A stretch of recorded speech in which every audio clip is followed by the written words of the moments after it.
Miabot na sa Dapitan City ang Spicy Bicol Oregon team nga mosalmot sa himuong Pilipinas Super League nga buksan pit sa 18 sa Marso sa lungsod sa Rojas, Zamboanga del Norte.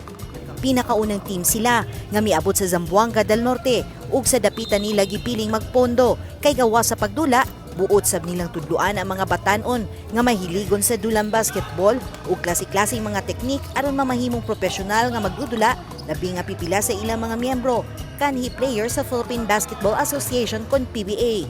Pwede natin silang bigyan ng iba-ibang mga mga programs for basketball para ma-enhance yung skills nila and then ma-develop kung ano man yung mga skills na meron sila. First of all, kailangan disiplinado sila and then siguro pwede kong sabihin na maging mas matalino sila on court and then syempre i-enhance ulit nila yung abilities and skills nila para at least pagdating ng mga games o ng mga practices, advantage sila dun sa hindi masyadong ginagamit yung skills. Sa mga bata na mas bata sa amin, iangat namin, tuturuan namin para sa ligang to. Mentras naghimo sa ilang adlaw-adlaw nga training, lakip na nilang gipadula ang kabatanunan nga gustong moapil. Sama sa maghigalang Jurichi ug Arvin nga daling miadto sa sports center aron mas mapalapdan pa ang ilang kahibalo sa dulang basketball. Naglaom pud sila nga kun palaron, kuhaon silang miyembro sa team.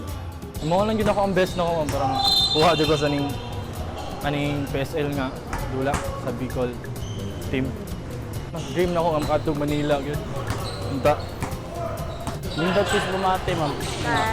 Nakasabay og practice ang mga taga Manila, taga Bicol. Before mag-start yung tournament na to, before we put up this team, nag-usap kami mga coaches and then kung sino pwede namin kunin.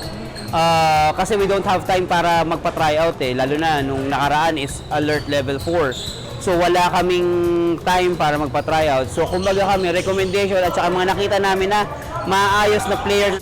Ang Pilipinas Super League, liga kini sa dulang basketball, nga dulaon sa mga nagkariang basketball teams, gikan sa mga nagkariang lugar sa Luzon, Visayas ug Mindanao. Sa tinguhang maaghat ang mga kabatanunan sa sports, labi na sa dulang basketball, aron mapalambo pa ang ilang mga kahibalo sa dula. Dinah Jestro, Newsline Philippines, Province of Zamboanga del Norte. Stay safe.